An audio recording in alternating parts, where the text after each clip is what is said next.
Welcome to this week's episode of Primetime Football. I'm your host, Sam Oko. And I'm Benjamin Smith.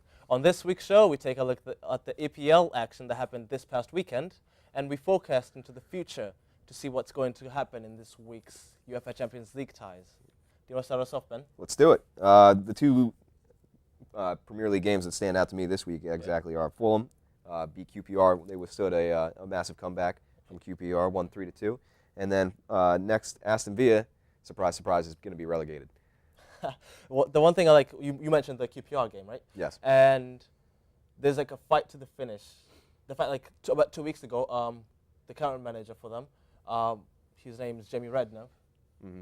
Oh, actually, rather Harry Redknapp. Jamie Redknapp is his father, is his son. Harry Redknapp said for them to avoid a relegation, they'd have to win about, I think it was at the time it was like 12 games. They'd have to win all the 12 games, and they went along and tied a game and won a couple of games, but they're back on the losing edge, which is not good with the amount of money they spent in the last transfer window. So it's going to be good to see.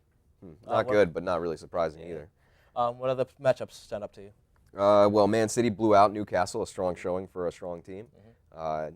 I hate to say it, but the Magpies, yeah, they are bad. They are officially not a good team this year. They have been decimated by injuries, and obviously the Demba transfer hurt them a lot. He was a focal point of that offense, and quite frankly, I don't know what I see in the future for the they have Magpies. Cisse, though. That's something. Sure, and they do have a core group of strong players. Unfortunately, a lot of those players are prone to injury. Harlem Ben Arfa and. I think the one thing that really added to it is the fact that due to how well they did last season, they made it to the Europa Champions League. Absolutely, and this season is a step down. No, same with that. It's the fact that due to that they played a lot more games that they would have, because if they were in I hate to say this, but if they never did that well before, they'd only have to worry about, like, let's say the Carling Cup. They don't only have to worry about 3 tournaments. Now they have to worry about 4 tournaments, and that the fatigue factor kicks in because the players are not used to playing that much, even though they're professionals. Sure. Unfortunately, that's kind of the hallmark of a good team, though, is that they play a lot and that they are involved in so many different leagues. And I mean, if they're not up to playing that standard quality of football, then they don't belong in the top tier teams, frankly. All right. One of the matchups actually stands out to me is Tottenham winning 2-1. Yeah, and this is a team that has a low goal differential, and not really too surprising that they beat Swansea, but just the way that they did, they should be blowing these kind of teams out. I feel they should. But but I mean, it's still a quality win. It's a quality win, but I'm thinking of it in terms of the fact that right now they're in due to that win, they were in 4th place, and due to that win, they kind of pushed Chelsea down, and now they're in 3rd place. And I'm thinking of it in terms of it's the end of the season right now, or it's nearing the end of the season, and every single manager right now, if you're at the top of the league, you're trying to secure those European places, the top 4 finish to go into the Champions League football, top 5 finish to go into Europa League football. So, with that being said, I really don't know. I mean, we know Manchester United is going to win it because the points I have, they're 77 points. 15 points ahead. Yeah, 15 points ahead. So they'd have to go on they'd have to lose every single game, and the team in 2nd place would have to win every single game for anything to drastic like that to happen, which I don't see happening. But from the teams in 2nd place, which the team in 2nd place right now is Man City, all the way down to 6th place, which is Everton, they're in a limbo phase because any one of those teams can finish in top 4. Well, it'll definitely be a dogfight for the top 4 spots. However, I don't see the standings shaking up too much. I like the top 4 teams, and I think that they're the strongest in the league. Yes. Maybe I might see Liverpool. I haven't given up on the pool yet. I feel like they might jump a few spots, but really the top 4 won't shake up, I don't think, anyway. They might do it because the way Suarez has been playing and Stevie Gerrard, the last game they had to come back, and Stevie Gerrard actually sealed the win with a PK. Yeah. That was something. Let's switch on to FA Cup football. And for this round, the quarterfinal round was a replay round featuring both Manchester United and Chelsea. The game was played at Stamford Bridge, and It was a second. It was a replay. The first game that ended in 2-2. 2-2 draw. That's right. And were you surprised, frankly, by Chelsea's increase of the defensive side? I wouldn't say surprised. I kind of expected it because the way they played over the weekend, which is Rafa Benitez picked the team that he picked wasn't as strong as it could have been, and that was because he was more looking towards this matchup more than anything, and the fact that they lost 2-1 Southampton, which I don't believe should have happened, which is a completely different story, but it worked out for them. It did work out because they had a stronger team going into this game, and they were able to grind it out. In terms of football, it's not really going to be known as a classic, but it was a good game. Fantastic finish from Demba Ba. I can watch that game. Goal of the season, I'd say. Contention. If not in the top 10 at least. It's up there. Well, the Ibrahimovic goal kind of seals the deal, I think. But it was a very good game, regardless. And it was a lapse on the defensive side for Manchester United, but only once in a game, and you really can't complain. Especially they didn't put out the best team they could have. Van Persie was sitting most of the game. I was more impressed with the second half than the first half because the first half, both teams were there, but they were a bit sluggish in their play. A couple missed passes, and the one moment that actually worried me was actually a couple of moments in the first half. The first moment was when Ashley Cole went out with a hamstring injury, and he's going to be out for 2 weeks now. But he went out with a hamstring injury, and Ryan Bertrand had to replace him. And then I believe I think it was like in the 30th minute, Chicharito got a ball straight from De Gea, controlled it, took a shot from about 35 yards, and he actually almost scored from there because Petr Cech was caught out. The ball kind of like curved in the last second, and he actually almost scored. You're not going to fool Cech like that, though, unfortunately. It was a good save. He actually had to rely on his feet, which is really acrobatic for the 6'5" goal scorer. Best goalkeeper in the world, probably. He's definitely top 5, yeah. But going forward, the next matchup is a semi-final matchup, and Chelsea will score up against Manchester City. What are your takes on the matchup? Well, it's an impressive win for Chelsea. Let me say that. I think that they definitely stepped it up as far as the FA Cup play, and I think that they were really they had more to play for. They had more to prove against a strong Manchester United team who just lost their Champions League matchup. Yeah, but do you have them beating Manchester City? No, I think that Manchester City has more to play for now in this situation. Chelsea is kind of they've shown their worth. They've shown that they can beat a top flight program. However, it will be a close game, I feel. But Manchester City has too much firepower. I think that they're the strongest squad right now, or the stronger squad anyway. And they definitely have the talent to put away a club like Chelsea. All I can say it's going to be a really good game. It's going to be most likely going to be a high-scoring game. But I am worried a bit because the fact that Ashley Cole is not like I said before, he's injured, so he's not he might not be ready for that game yet, just about. And then you have Gary Cahill, who's Chelsea defender. The one positive note is the fact that Terry is back and now he's going to be there.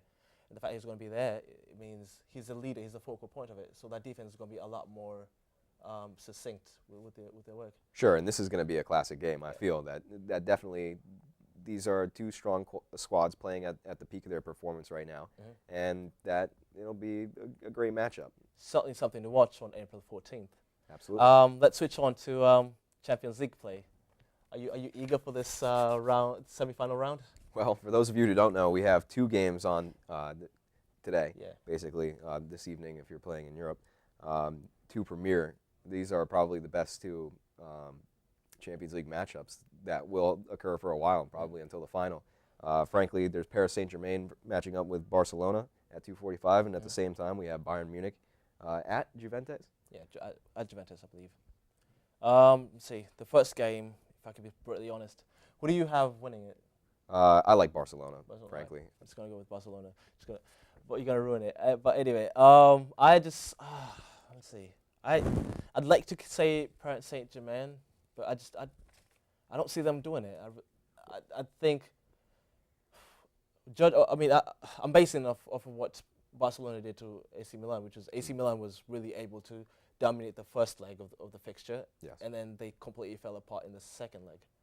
Well, it's not so much falling apart. That certainly played a hand in their defeat. Yeah. But when Barcelona is playing on top of its game, you can't stop them. It's an unstoppable force. The passing, basically everything else. They have basically the Spanish national team, probably the best team ever in history. this is a top-tier program. And frankly, all I want to see, honestly, is a Barcelona-Real Madrid final. I'd like to say this: if PSG can limit whoever in this game, whoever controls the midfield, I believe wins the game. Because if you, let's say PSG, if I'm the PSG defenders, if I'm one of the defenders, I'm trying to limit the touches Xavi, Iniesta, and Messi get on the ball, because they are the focal point of that team.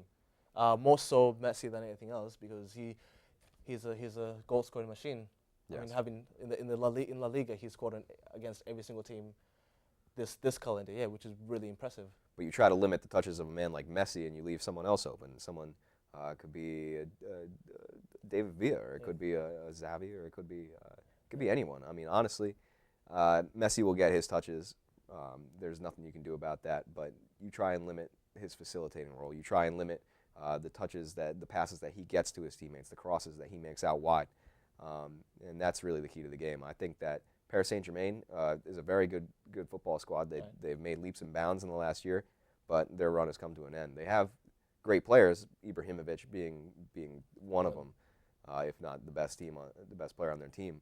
But yeah, their run has come to an end. What about the other matchup? Bayern Munich versus Juventus. I like Bayern Munich. I think that they are also a very good squad, and that Juventus is kind of underplayed during certain stretches of. What would you say the final score would be for that matchup? For this matchup, I see maybe a 1-0. I think that both teams will play very conservative. Both teams will obviously be giving each other a wide berth. They'll be trying to limit the touches in the box, but something's got to give. Something's going to happen. Obviously, one of these teams is going to break free, and it's going to come down to that one mistake that you wish you had back. What about the other? Let's see.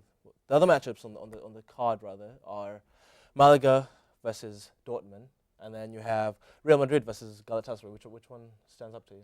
Well, these games are tomorrow. Yeah. And I've always loved Borussia. All season I've been singing their praises, and actually I thought that they were the best team in Germany for a time. Mm-hmm.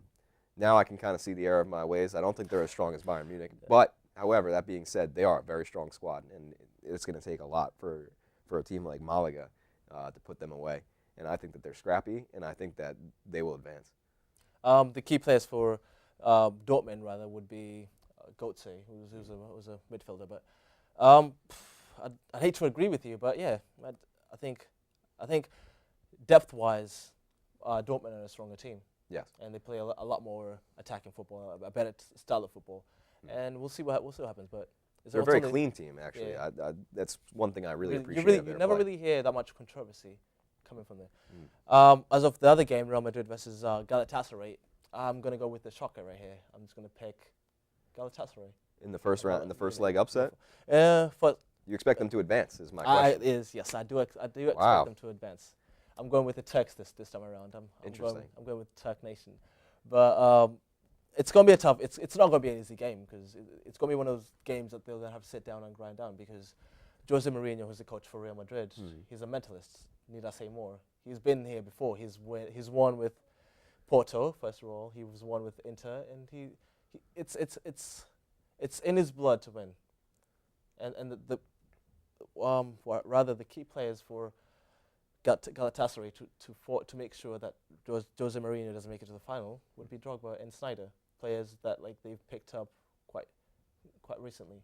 Well, I don't mean to say that they won't be trying, and that the leadership of those two players that you mentioned is very integral to their ability to really compete with a team like Real Madrid. But this is probably the deepest team in the league right now. I feel Real Madrid is rolling right now, and honestly, I don't see them stopping. I think that they've already beat a top-flight program in Manchester United. I feel that they've been there, that they understand what it takes to win, and all I care about is seeing a Barcelona-Real Madrid Champions League final. I do feel like every single Real Madrid player has that matchup circled. That's the one thing they're looking towards. And to be honest with you, I'd appreciate it. It would be really good football. It'd be it'd draw in that kind of crowd that it deserves, because you have arguably the two best teams in La Liga. In the world. In the world even, maybe.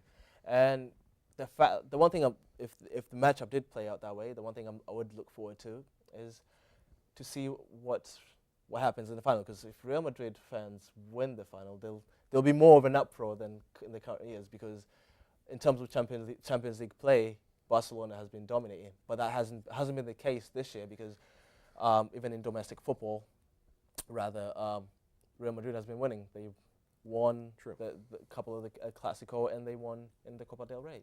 So that's something, isn't it? It'll be a good matchup regardless. I like both of these teams, and Galatasaray has made long strides in where they've come from, and it'll be fun to watch. Well, with that being said, that is all we have for you on this week's show. Join us next week for more football. See you then.